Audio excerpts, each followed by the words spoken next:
À mon tour, je remercie Graphisme en France de son invitation. Et je vais donc y répondre en disant quelques mots de mes travaux de recherche, mes travaux qui portent principalement sur l'affiche, l'histoire de l'affiche depuis le XIXe siècle et sur l'affiche contemporaine. Ces recherches sont en rapport avec mes fonctions à la Bibliothèque nationale de France, puisque je suis chargée du fonds d'affiches du département des estampes et de la photographie. Et j'y travaille à la fois à enrichir la collection, qu'il s'agisse d'acquisitions rétrospectives ou actuelles, à gérer la collection, la conserver, la rendre accessible par le signalement au catalogue ou par la numérisation dans Gallica, et bien entendu à la mettre en valeur par des expositions ou des publications. Et mes recherches sont d'ailleurs souvent en lien avec des expositions, souvent à l'occasion d'expositions. Donc j'ai choisi pour cette courte présentation de faire 4 petits focus. D'abord un retour sur Lautrec, un maître de l'affiche comme on dit, qui invente un nouveau langage pour un support renouvelé en fin du XIXe siècle, un support considéré comme moderne à cette époque-là. En 1991-92, nous avions monté, à partir des collections de la BNF, une exposition qui s'intitulait « Les Lautrec de Lautrec » et qui était présentée successivement en Australie et à Paris, à la Bibliothèque nationale, qui réunissait les estampes et les affiches de Lautrec. Et je m'étais occupée plus particulièrement du chapitre sur les affiches. Dans le catalogue, j'avais essayé de restituer un contexte en mettant en parallèle des images contemporaines des affiches de Lautrec à titre de comparaison pour tenter de saisir la vision originale de l'artiste.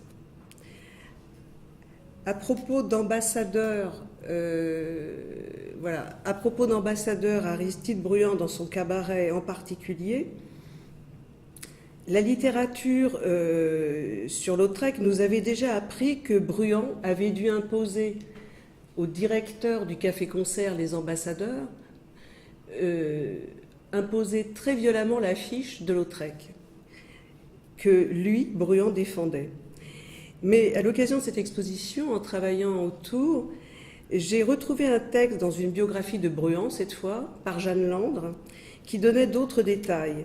Elle racontait que le directeur du café-concert, devant le projet d'affiche de Lautrec, s'était mis à hurler à Bruand en disant en substance « Est-ce que vous vous fichez de moi? Supposez-vous que je vais payer pour faire imprimer cette affiche? On se paierait ma tête. » Et par ailleurs, il avait en catimini commandé à un autre artiste du nom de Lévy de dessiner en 2 ou 3 mouvements une autre affiche. Alors pour l'anecdote, Bruand est furieux quand il apprend la manœuvre et il réussit à imposer donc violemment l'affiche de Lautrec. Mais cette anecdote m'intéressait d'une part parce qu'elle expliquait la présence dans les fonds d'une autre affiche portant exactement le même texte, alors qu'il était fort improbable que Bruand soit passé 2 fois sur la même scène. Et elle m'intéressait aussi, cette anecdote, parce qu'elle faisait écho à bien des récits que j'ai pu entendre de graphistes contemporains sur les conflits et les tensions au sein d'une commande. Mais ce n'est pas tellement les relations interpersonnelles qui m'intéressaient, c'était le fait que cette tension, et elle est peut-être constitutive du graphisme, c'est une tension entre la standardisation, la norme et la création. L'image de Charles Lévy, qui est un imprimeur en fait prolifique, qui était un producteur d'affiches de café-concert, était dans la norme. Il représentait le portrait de Bruand, et un portrait relativement réaliste, renforcé par une mention qu'il y a dans la marge de l'affiche qui dit qu'il est fait d'après une photographie. Lévy était dans la convention et Lautrec, lui, suggérait ou donnait un équivalent plastique à la personnalité de Bruand. Et cet écart-là m'intéresse, bien entendu, toujours. Dans la deuxième moitié des années 2000, j'ai retrouvé Lautrec à travers une série d'épreuves d'essai pour ses affiches qui sont arrivées sur le marché et qui provenaient des héritiers de Maurice Joyand, un personnage important pour Lautrec, c'était son ami, Et il a été chargé de la postérité de l'atelier et de l'œuvre de Lautrec par les parents de l'artiste après sa mort. Joyan est d'ailleurs à l'origine du musée de Lautrec à Albi, ou du moins des galeries de Lautrec, de l'œuvre de Lautrec représentée à Albi.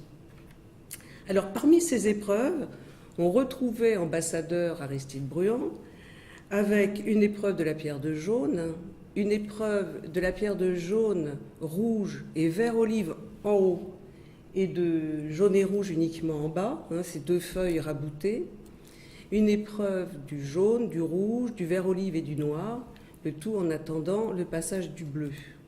Voilà le...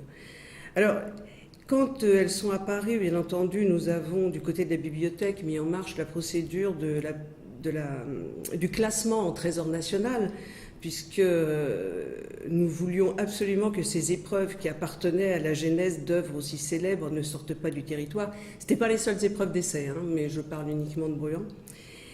Et la BNF, donc la Bibliothèque nationale de France, les a acquises en 2008.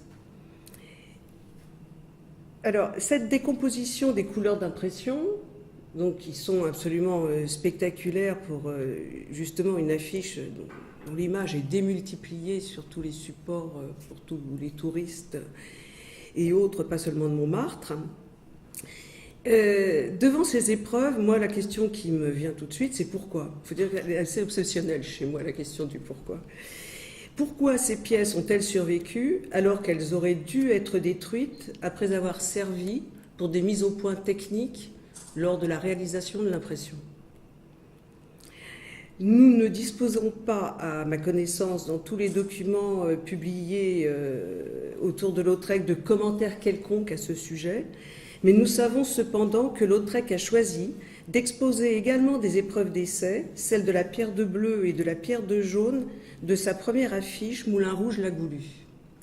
Très vite, au lendemain de la création de l'affiche, à Anvers, en 1892, on lui propose une exposition, de participer à une exposition collective. Il envoie des peintures, son affiche et ses épreuves d'essai. Donc j'en déduis qu'évidemment ces épreuves d'essai n'ont pas survécu par hasard, qu'elles ont intéressé l'artiste. Alors, et moi je fais l'hypothèse qu'elles l'ont intéressé pour le process, pour justement le processus, le laboratoire, enfin tout cet aspect-là qui est aussi présent chez Lautrec, et aussi pour leur qualité plastique en elle-même, et assez intéressé donc pour qu'elles soient arrivées jusqu'à nous, et probablement grâce à Maurice Joyan qui les a préservées aussi dans sa collection. Alors si j'en parle aujourd'hui, c'est qu'elles ont en fait une actualité, parce qu'elles vont être exposées à Albi là en octobre, à partir d'octobre, dans une exposition consacrée à Lautrec et Maurice Joyan,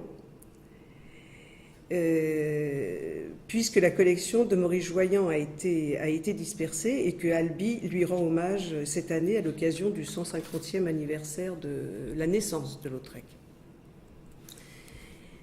Mon deuxième focus porte sur l'exposition que nous avions consacrée à Cassandre, figure majeure de l'affiche et du graphisme en France. L'exposition en 2005 avait été coproduite et montrée successivement à Chaumont dans le cadre du Festival de l'affiche et des arts graphiques de Chaumont, puis à la Bibliothèque nationale de France. C'est une exposition qui se concentrait sur les années 20 et 30, période durant laquelle Cassandre croit en la publicité comme un champ d'activité nouveau et vivant, une alternative en quelque sorte pour l'artiste moderne. Alors là, je vous montre quelques vues de l'exposition à la BNF. Nous avions... alors oui, à cette occasion, j'ai pu constater malheureusement après d'autres qu'en dehors de maquettes au format des affiches, très très peu de pièces préparatoires ont survécu.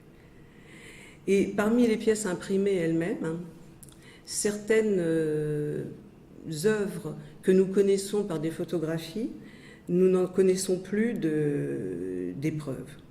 Aucune épreuve connue. D'autres sont devenues rarissimes, comme ces Dubonnet, que nous sommes allés chercher en Hollande pour pouvoir les exposer. Alors, les collections multisupports de la BNF permettaient cependant de réunir et de montrer les affiches, les mises en page, notamment de catalogues commerciaux, les caractères typographiques de titrage à travers les spécimens typographiques ou mis en application, notamment dans des articles, par exemple, de journaux ou des annonces publicitaires. Bref, nous avions essayé de réunir les divers domaines du graphisme pour lesquels Cassandre a travaillé et qui en font un personnage un peu singulier, car les affichistes, en général, s'intéressent très peu à la lettre. Nous avions donc réuni les collections de la BNF et puis nous avions complété le tout par des prêts extérieurs, comme ici je vous montre les poinçons du caractère Peignot, créé à la fin des années 30 par Cassandre, poinçons qui sont conservés à l'imprimerie nationale. Et dans le catalogue, les notices d'œuvres cherchaient à situer les affiches, à donner des contextes, et notamment celui de la réception des travaux de Cassandre dans les revues professionnelles de son temps. Mon troisième focus concerne le graphisme contemporain, qui est donc un autre axe de mon travail.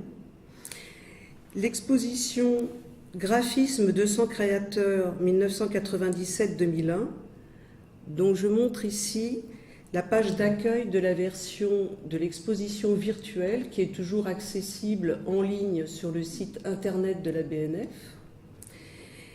et qui garde la trace de l'exposition qui avait été montée sur le site François Mitterrand, Bibliothèque François Mitterrand Tolbiac en 2001. C'était à l'occasion de la tenue du congrès de l'AGI, l'Alliance graphique internationale, qui fêtait alors ses 50 ans à Paris. Il s'agissait d'un choix de travaux actuels, puisque datant des années 97-2001, d'une exposition internationale, on avait cette fois ouvert au monde entier, et où 200 graphistes étaient représentés, pas seulement les membres de l'AGI. Les supports y étaient très variés et comprenaient du multimédia, je ne me souviens plus si on disait du numérique déjà en 2001. Tout en présentant cette sélection, l'exposition voulait cerner les contours de la discipline, contribuer à une définition. En effet, la présentation était organisée en 4 sections, correspondant à 4 grandes fonctions du graphisme. Fonction d'appel, pour la fiche, la couverture de livre ou de CD. Fonction de données à lire dans les mises en page avec leur multitude nuances, du livre à la brochure et au dépliant, de faire identifier avec la construction d'identité visuelle, et la fonction d'information et d'orientation dans l'espace avec la signalétique. Autant de fonctions dont nous pensions aussi qu'elles induisent des perceptions et des types de lecture différents, bien entendu, une lecture happée, une lecture courante, une lecture par imprégnation et une lecture dans une échelle totalement différente de celle de la page. Mon quatrième et dernier focus est sur graphisme et création contemporaine, une exposition Bibliothèque François Mitterrand en 2011, de travaux de graphistes, cette fois de la dernière décennie, donc des années 2000 en France, pour la création contemporaine, qu'il s'agisse de théâtre, de spectacles vivants, d'art visuel, d'architecture, etc. Le thème de la création contemporaine était un fil rouge. La présentation était faite par auteur et réunissait divers travaux et divers supports d'une 60aine de graphistes. Alors, entre parenthèses, une exposition de ce type a pour but de mettre en valeur le graphisme contemporain, les collections existantes dans la bibliothèque, et donne aussi l'occasion de faire un point et de compléter ces fonds. C'est aussi grâce à la générosité des graphistes que la collection se constitue. L'exposition était faite en collaboration avec Sandrine Maillet, qui travaille à la réserve des livres rares de la BNF et qui nous permet ainsi d'élargir au-delà de l'affiche les présentations des travaux de graphistes. Et c'est avec elle également, je vous montre quelques vues de l'exposition. Et c'est avec elle également qu'a été publié ce numéro spécial de la revue de la BNF, qui reprend l'exposition et qui explore notamment les positions du graphiste.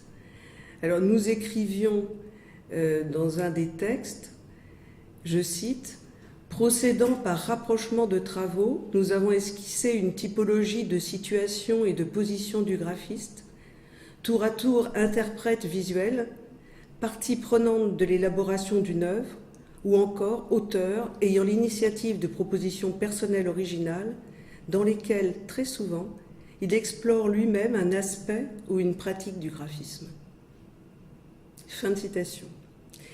Dans cette revue, un article de Roxane Jubert sur la typographie d'aujourd'hui, ou la typographie aujourd'hui plutôt, et des entretiens avec 4 graphistes contemporains très liés au monde et au champ artistique complétaient ce numéro spécial de la revue. Une phrase de conclusion. La BNF, de par la nature de ses collections, est un lieu de conservation de bien des supports graphiques, des imprimés au numérique, d'ailleurs, qu'elle met en valeur notamment par des expositions.